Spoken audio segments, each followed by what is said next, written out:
আসসালামু আলাইকুম রহমতুল্লাহি ওবরাকাতুহু। বন্ধুরা, আপনার ইকামা বানানোর জন্য জাওয়াজাত ফি কিভাবে ব্যাংক সিস্টেম থেকে পেমেন্ট করবেন আমি ভিডিওতে দেখিয়ে দিচ্ছি। তো সব ব্যাংকের সিস্টেম একই রকম। তো আমি কুইক পে থেকে আপনাদেরকে দেখিয়ে দিচ্ছি, এসএনবি কুইক পে। তো সর্বপ্রথম আপনার ব্যাংকের অ্যাপসটা ওপেন করে নেবেন। ওপেন করার পর এখানে দেখতে পাচ্ছেন ইউজার নেম এবং পাসওয়ার্ড, এটা দিয়ে আপনার অ্যাকাউন্টটা এন্টার করে নেবেন। তো আমারটা আমি এন্টার করে নিচ্ছি। এন্টার করে নেওয়ার পর নিচে এসে এখানে লগইনে ক্লিক করবেন। তো লগইনে ক্লিক করার পর আপনার রেজিস্টারকৃত মোবাইল নাম্বারে 4 ডিজিটের একটা ওটিপি কোড যাবে। তো ওটিপি কোডটা এখানে বসিয়ে দিবেন। দেখতে পাচ্ছেন আমারটা চলে আসছে, আমি অ্যালাউ করে দিচ্ছি ওটিপি কোড। তো অ্যালাউ করার পর এটা মেন ইন্টারফেস। তো এখানে আপনার প্রথমে ডান দিকে সাদ্দাত একটা অপশন দেওয়া আছে, এই সাদ্দাত অপশনে ক্লিক করে নেবেন। ক্লিক করার পর তো এখানে 3 নাম্বার অপশন গভর্নমেন্ট পেমেন্ট, তো এই অপশনে ক্লিক করে দিবেন।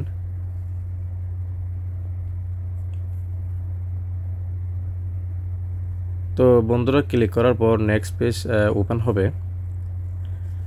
তো এখানে দেখতে পাচ্ছেন রেসিডেন্ট সার্ভিস দেওয়া আছে। তো নিচে এসে এখানে এক্সটেন্ডেড ভিজিটর ভিসা এই অপশনে ক্লিক করে দিবেন। ক্লিক করার পর পরবর্তী যে ধাপগুলা এগুলা কিন্তু এখন শো করবে। তো আমি দেখিয়ে দিচ্ছি কিভাবে টাকাটা পেমেন্ট করবেন। তো নিচে এসে এখানে 3 নাম্বার অপশন রিনিউ ইকামা, আমরা যেহেতু ইকামা রিনিউ করব, তো রিনিউ ইকামাতে ক্লিক করে দিবেন। আমারটা আমি ক্লিক করে দিচ্ছি।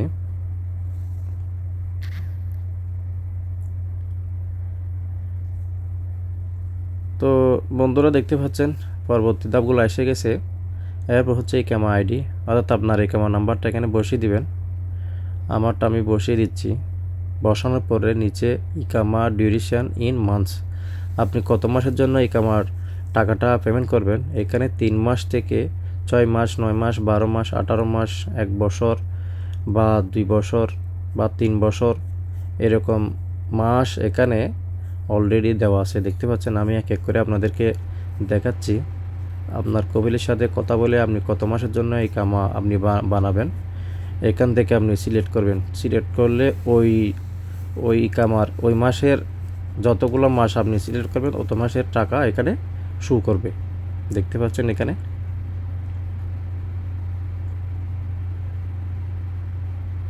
লাস্ট 297 মাস, 300 মাস পর্যন্ত লাস্ট আছে। তো বন্ধুরা, তো আমি যেহেতু 1 বছরের ইকামা বানাবো 12 মাসের জন্য, তো আমি 12 মাসটা সিলেক্ট করতেছি। তো 12 মাসটা সিলেক্ট করার পর তো জাওয়াজাত ফি আসবে 650 টাকা। তো রিকোয়েস্ট পেমেন্ট ফিতে ক্লিক করে দিবেন। আমারটা আমি ক্লিক করে দিচ্ছি।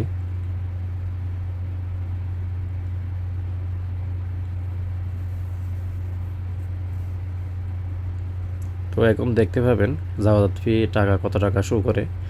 তো অ্যাকাউন্ট নাম্বারটা এখানে প্রেস করে দিবেন। প্রেস করে দেওয়ার পর এখন টাকাটা বেরিয়ে আসবে কত টাকা আপনি পেমেন্ট করবেন। তো দেখতে পাচ্ছেন বন্ধুরা, গভর্নমেন্ট পেমেন্টে একটা ওটিপি কোড গেছে আমার রেজিস্টারকৃত মোবাইল নাম্বারে 650 টাকা। তো আমি এটা অ্যালাউ করে দিলাম, অর্থাৎ আমার অ্যাকাউন্ট থেকে 650 টাকা পেমেন্ট হয়ে গেছে। তো আমি যদি আপনাদেরকে একটু ডিটেলসে দেখাই, ফি অ্যামাউন্ট 650 টাকা, account number bank account, biller number, reference number, একামা আইডি, অর্থাৎ 12 মাসের জন্য একামাটা রিনিউ করলাম। এরপর হচ্ছে পেমেন্ট ডেট, তারিখ ইত্যাদি সবগুলো এখানে কিন্তু শো করতেছে। তো এইভাবে বন্ধুরা আপনারা চাইলে কপিলের সাথে কথা বলে কত মাসের জন্য আপনি ইকামাটা বানাতে চাচ্ছেন ওই অত মাস সিলেক্ট করে আপনি টাকাটা এখানে শো করবে, ওই টাকাটা আপনি পেমেন্ট থেকে ব্যাংক থেকে পেমেন্ট করে দেবেন। তো এইভাবে আপনারা ইকামাটা জাওয়াজাত ফি থেকে বানিয়ে নিতে পারবেন। ধন্যবাদ, ভালো থাকবেন। আসসালামু আলাইকুম।